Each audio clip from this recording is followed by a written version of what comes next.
A very good evening, viewers. You're watching 6 Stories at 6, and I am Rakshita Mishra with you. We get you a quick roundup of what stories have been lined up for you in this edition, viewers. First up is going to be the story from the Washington DC, viewers. Republic TV is the first, the only network, in fact, that has questioned the Trump administration. We'll get you that. But the first story we start with the attack on Rekha Gupta. The Chief Minister of Delhi has been attacked.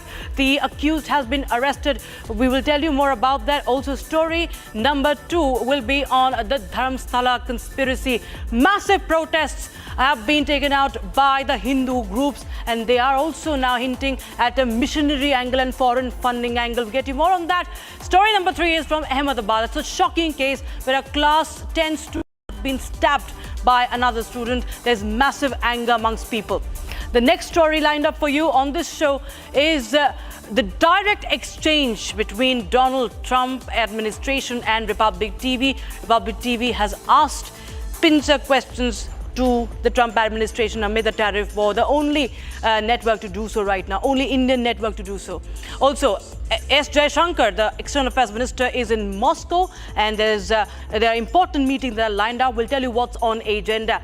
And story number 6 is how there's another case of stray dog attack that has emerged, and the victim is in critical condition. So we start with the story of the attack on Rekha Gupta, the Chief Minister of Delhi, viewers. Now, there was big drama that unfolded during the public meeting where Chief Minister Rekha Gupta was attacked. She was conducting her Jan Sunwai, where she interacts with the people, and this was happening at her residence. Now, the attacker has been arrested, but in the latest twist, BJP leader Harish Khurana has posted a picture of the accused with an Aam Aadmi Party leader. He claims that there's a link to it, and he has also asked Kejriwal to give an explanation on that. Here's more.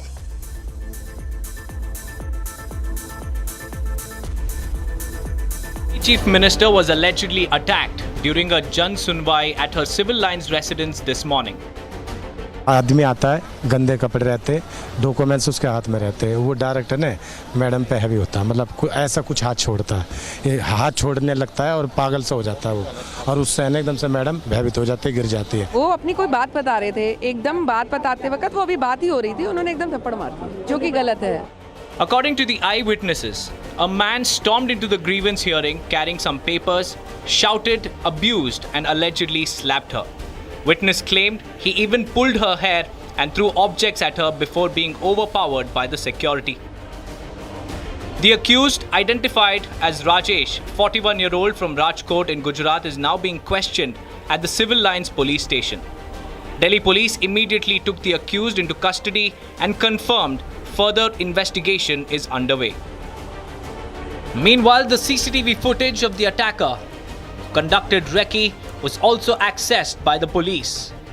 The attacker conducted a recce 24 hours before the attack. Delhi Chief Minister's office released a statement saying that this proves the attack was a pre-planned conspiracy.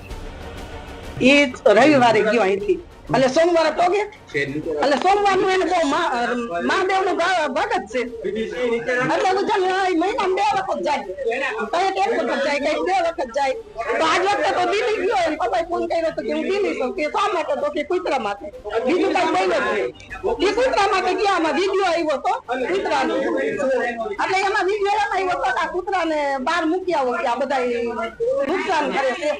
BJP leader Manjinder Singh Sirsa alleged a political conspiracy, saying rivals cannot tolerate a chief minister who meets the public directly. माननीय मुख्यमंत्री जी दिल्ली की राय दिन चिंता करती हैं और यही विरोधियों की साजिशें हैं। उनसे ये बर्दाश्त नहीं होता कि एक मुख्यमंत्री कितने घंटे पब्लिक के बीच में रहता है, जनता को आमतौर पर मिलते हैं, अपने निवास स्थान पर जिसका दिल करता हो आके मिल सकता है। यही कारण है कि इसके पीछे कोई राजनीतिक साजिश की बू आ रही है। Delhi BJP President Virendra Sachdeva dismissed claims of a slap, saying that a man pulled the Chief Minister's hand, leading to jostling in which her head may have hit the table edge. He insisted that stories of slap or stone throwing were fabricated. He condemned the incident, calling it a serious security lapse. थप्पड़ जो चला रहे हैं वो fabricated है। अच्छा। लेकिन table का कोई कोना या कुर्सी का कुछ कोना सर पे जरूर ऐसा लगता लगा है, इसकी उनको शिकायत चल रही है। लेकिन मुख्यमंत्री बहादुर महिला है, हमारी बहन है, स्थिर हैं। Delhi Minister Kapil Mishra termed the incident a cowardly act, saying those exposing the government's welfare schemes were resorting to such tactics. जो भी लोग ये सोचते हैं कि किसी महिला के ऊपर हिंसा करके, हमला करके दिल्ली के काम को रोक देंगे, दिल्ली के विकास को रोक देंगे, ऐसे अपराधियों को दिल्ली माफ़ नहीं करेगी, कानून भी माफ़ नहीं करेगा। ये शर्मनाक है, आपराधिक हमला है और बहुत ही खराब नीयत के साथ ये हमला किया गया है। Top Delhi police officials have reached the residence. Meanwhile, the opposition has demanded accountability, raising concerns over security inside the Chief Minister's residence itself. The attacker remains in custody as the inquiry continues. For now, CM Rekha Gupta's condition is stable, but security questions remain wide open. Now viewers, the Dharmastala conspiracy case has turned into a storm of faith, fury and allegations of a massive hoax. The masked informant, the man who triggered this entire controversy, is once again under the SIT scanner. Now, he has been grilled for days, summoned yet again today. But outside the probe room, the anger is palpable. It's boiling over on the streets. Here's more on the story. The Dharmastala conspiracy case has taken a shocking new turn today. The man behind the mask, the so-called informant and complainant, faces yet another round of intense questioning. For 3 straight days, SIT officers grilled him, but the mystery only deepens. Today he's back under the scanner. SIT chief Pranav Mohanty may himself step in to confront him. Meanwhile, the BJP has urged Union Home Minister Amit Shah for an investigation on the foreign funding angle, because there are suspicions that there could be hidden hands of missionaries at play. And even as the investigation gathers pace, anger explodes on the streets. Devotees and Hindu leaders rally in Davangere, charging that the Dharmastala burial claim was nothing but a hoax. From Jaideva Circle to the AC office, the message was thunderous: stop the false propaganda, stop the lies.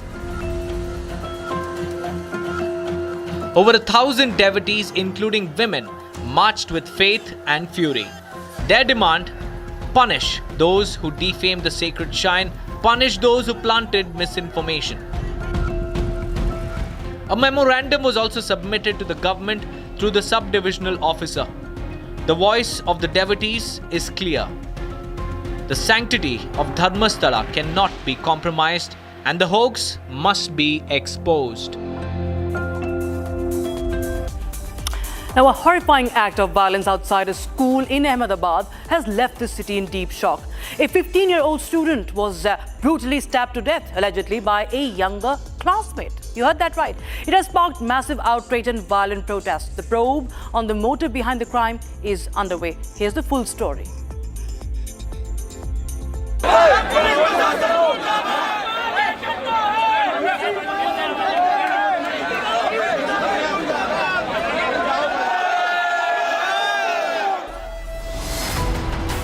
A shocking act of violence outside a school in Ahmedabad has sent shockwaves through the city. Massive protests broke out outside the Seventh-day Adventist School, a private institution in Gujarat's Ahmedabad.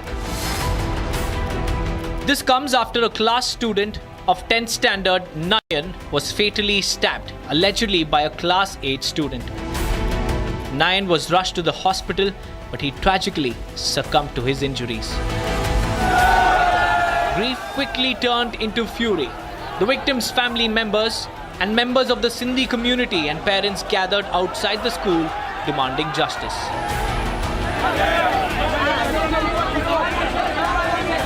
Tensions escalated as protesters ransacked parts of the school building.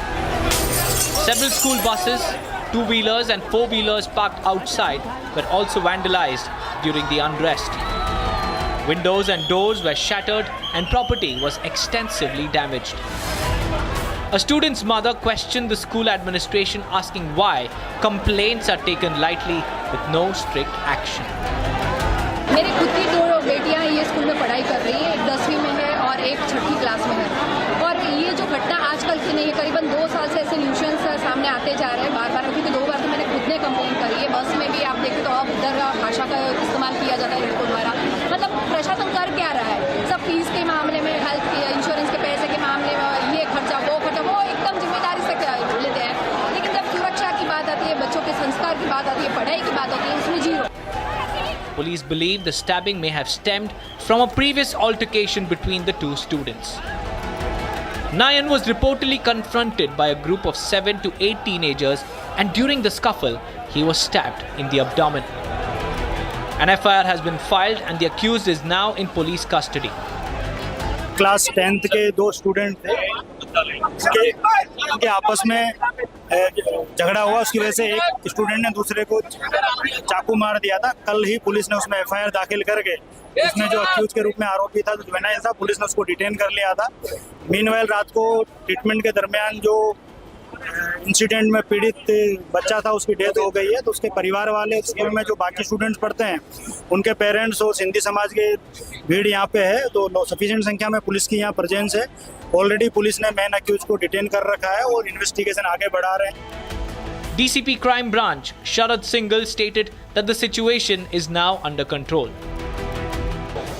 कल 2 बच्चों के बीच में झड़प हुई थी और उसमें एक लड़के ने जो छरी मारी है और कल रात को लड़के की डेथ हुई है। उनके पेरेंट्स में आक्रोश था कि वो जब स्कूल आए उसके बाद 108 में बच्चे को लेके गए, जिससे उसका ब्लड लॉस ज़्यादा हुआ। Gujarat Minister Praful Pancheria has described the incident as a red signal that children have entered the world of crime. ये हमारे लिए दुर्भाग्यपूर्ण है, सभ्य समाज के लिए रेड सिग्नल है। बच्चों एक क्राइम तक पहुंच गए।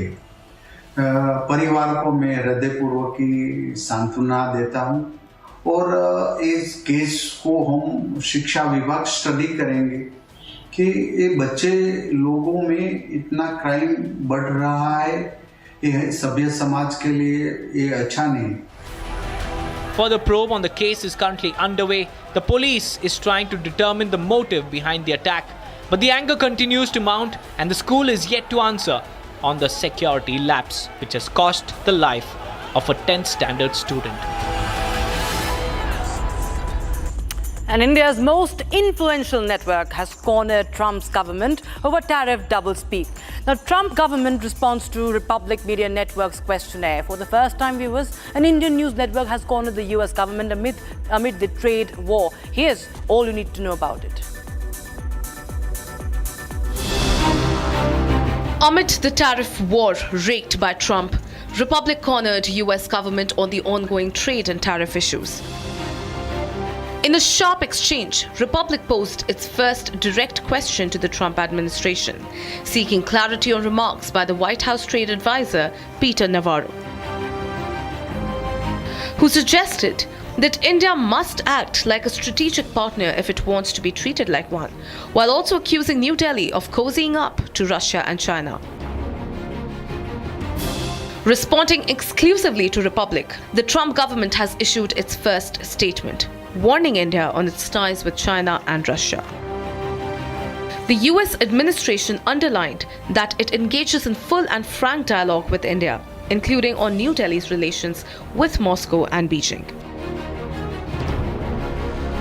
Citing President Trump's recent executive order, the statement stressed that India's continued importation of Russian oil undermines Washington's efforts to counter Russia's harmful activities. The US further cautioned countries worldwide, including India, against actions that could potentially finance Russia's war in Ukraine. This marks the Trump government's first official response to Republic questionnaire. Republic cornered the Trump administration with its second set of tough questions. At the heart of the matter lies America's own trade with Russia. While Washington cautions the world, including India, against engaging with Moscow, Republic asks, can the US confirm if it continues to import uranium from Russia as stated on the USITC website? Has America's imports from Russia actually grown over by 23% this year, particularly uranium and palladium? If these imports have indeed grown, then is the US not violating its own principle while urging other countries to halt trade with Russia? And finally, does the Trump administration plan to stall these imports of key minerals like uranium and palladium, resources that it itself calls the funding of the war machine? While the US government continues to duck and dodge Republic's question on the Russian trade, Russia stands tall with India. Backing India, Russia offered 5% discount on oil to India. Russia also said that friends do not put sanctions on each other.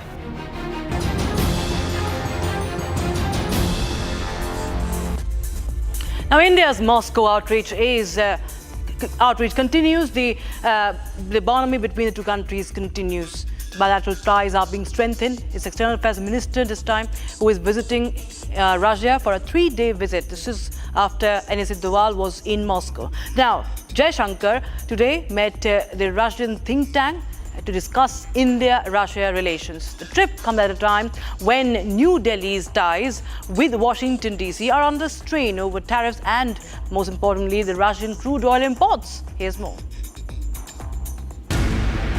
From trade to geopolitics, India and Russia relations are back in focus. External Affairs Minister Dr. S. Jaishankar is in Moscow for a 3-day visit. The visit is aimed at reinforcing the time-tested India-Russia special and privileged strategic partnership. During the visit, the External Affairs Minister will co-chair the 26th session of the India-Russia Intergovernmental Commission. Today, he met with prominent scholars and think tank representatives of Russia, discussing contemporary India-Russia relations. The Commission will deliberate on trade, economic, scientific, technological and cultural cooperation. Dr. Jaishankar will also hold discussions with his Russian counterpart Sergei Lavrov. The talks will focus on regional and global issues, including recent US peace initiative on Ukraine. India has been a consistent supporter of dialogue with Russia, while also calling for peace efforts, diplomacy and negotiations to end the Ukraine conflict. Be it the Alaska summit or meeting with President Donald Trump and President Zelensky, India has remained vocal and active, and Jaishankar's visit is expected to further shape New Delhi's diplomatic position. The visit also comes against the backdrop of tensions in India and US relations following President Donald Trump's move to double down tariff on Indian goods and impose an additional penalty on India's continued purchase of Russian crude oil. Commenting on the visit, the Ministry of External Affairs said that it is aimed at further strengthening the long-standing and privileged strategic partnership between India and Russia. The timing of the visit is crucial while US pushes peace initiative in Ukraine. Jaishankar's presence in Moscow highlights India's active role in the evolving global diplomacy. Another case of dog bite has now surfaced. This is from Chikkaballapur in Karnataka. The stray dogs reportedly attacked a young child, leaving him in a critical condition. Now, this comes after the landmark judgment of the Supreme Court, the observation that was made by the Supreme Court, the order by the Supreme Court to provide shelter to all stray dogs to avoid such cases.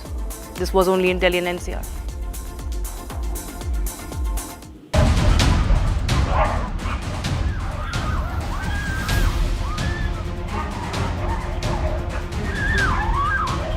Amid the spree of stray dog attacks, yet another incident surfaced from Karnataka's Chikkaballapur. A young boy was brutally mauled by a pack of stray dogs while playing at the Netaji Stadium in Shidlaghata. The victim Charan was playing when a pack of stray dogs pounced on him. The dogs bit him repeatedly, leaving him bleeding and severely injured. Witnesses rushed to rescue Charan and carried him to the hospital.